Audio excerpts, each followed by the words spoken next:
मंगलमूर्ती. तसा बराच उशीर झालाय कार्यक्रम सुरू व्हायला, त्यामुळे आपण औपचारिकतेमध्ये वेळ न घालवता थेट कार्यक्रमाला सुरुवात करूया.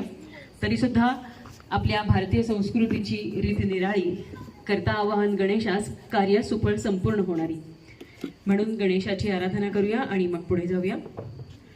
वक्रतुंड महाकाय सूर्यकोटि समप्रभ निर्विघ्नं कुरु मे देव सर्वकार्येषु सर्वदा. गणपती बाप्पा मंगलमूर्ती मोरया. एक स्वप्न दोन डोळ्यांचं, एक हुरहुर दोन मनांची, एक चाहूल नव्या घराची, एक चाहूल नव्या स्वप्नांची. असं एक नवीन स्वप्न घेऊन आपली लाडकी परी निकिता ची आपण आज या काही दिवसांमध्ये अक्षदा टाकून तिची पाठवणी तिच्या स्वतःच्या घरी करणार आहोत. आजपर्यंत आपल्या अंगणात खेळणारी लाडकी परी कधी मोठी झाली आणि आज लग्नाच्या उंबरठ्यावर येऊन ठेपली आपल्याला समजलंच नाही. कसे दिवस जातात, लेकी छोट्या असतात. आता एक पांढरा फ्रॉक घातलेली मुलगी आहे, तर या मुली आहेत.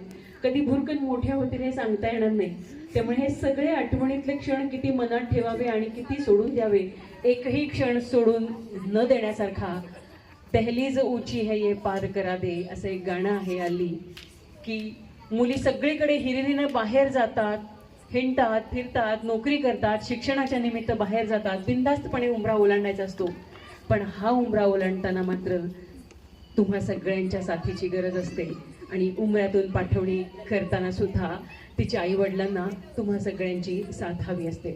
तरी सुद्धा कुठेतरी या कार्यक्रमाचा शिणवटा घालवण्यासाठी आणि एक आनंदी वातावरण करण्यासाठी आपण हा संगीत सोहळा आयोजित केलाय. या संगीत सोहळ्यामध्ये निवेदिका या नात्याने मी सायलीची मैत्रीण सौ विद्या जितेंद्र जोशी तुम्हा सगळ्यांचं मनपूर्वक स्वागत करते. आता मला सांगा, तुमच्यापैकी किती जण गेम खेळणार आहेत? सगळेजण जेवून आले आहेत? थांबा थांबा, मी बरोबर घेते सगळ्यांना. बर, आता एकीचा पण हात वर आलेले नाहीये. बर,